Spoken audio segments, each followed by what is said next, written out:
ഈ തിരഞ്ഞെടുപ്പ് തിരിച്ചടിയുടെ പശ്ചാത്തലം മുതലാക്കി CPM നേതൃത്വത്തിലേക്ക് ബ്രിട്ടാസ് ഉൾപ്പെടെയുള്ളവരെ ഉയർത്തിക്കൊണ്ടുവരാനുള്ള തന്ത്രപരമായ ഒരു നീക്കമാണ് ഇപ്പോഴത്തെ ഈ പരിഗണന. ഈ MA ബേബിക്ക് അങ്ങനെ ഒരു അജണ്ട ഉണ്ടോ എന്നൊരു സംശയം ഇടതുപക്ഷ കേന്ദ്രങ്ങളിൽ ഉണ്ട് എന്നാണ് ലഭിക്കുന്ന ഒരു വിവരം.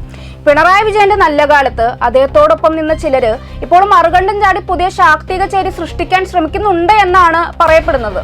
എന്നാൽ അവസരവാദികളായ ഏത് നേതാക്കൾ എവിടെ ഗ്രൂപ്പ് ഉണ്ടാക്കാൻ ശ്രമിച്ചാലും അതിനൊക്കെ ഒരു CPM സംഘടനാ സമ്മേളനങ്ങൾ വരെ മാത്രമേ ആയുസ്സുണ്ടാകുകയുള്ളൂ. വ്യക്തിപരമായ നേട്ടങ്ങൾക്കും അപ്പുറം പാർട്ടിയെ സ്നേഹിക്കുന്ന ഒരുപാട് പ്രവർത്തകരും നേതാക്കളും CPMലുണ്ട്. അവരൊന്ന് സടകുടഞ്ഞെണീറ്റാല് ബ്രാഞ്ച് തലം മുതൽ സംസ്ഥാന സമ്മേളനം വരെ ഔദ്യോഗിക പാനലിനെതിരെ മത്സരം ഉണ്ടാകും. അത് CPMൽ ഉണ്ടാക്കാൻ പോകുന്നത് വിപ്ലവകരമായിട്ടുള്ള ഒരു മാറ്റം തന്നെയായിരിക്കും. അത്തരമൊരു നേതൃത്വം വന്നാല് UDFന്റെ വഞ്ചിയെയും അവർ മുക്കും. വീണ്ടും ഇടതുപക്ഷം തന്നെ അധികാരത്തിൽ വരികയും ചെയ്യും. അക്കാര്യത്തിൽ ആർക്കും ഒരു സംശയവും ഉണ്ടാകേണ്ടതില്ല.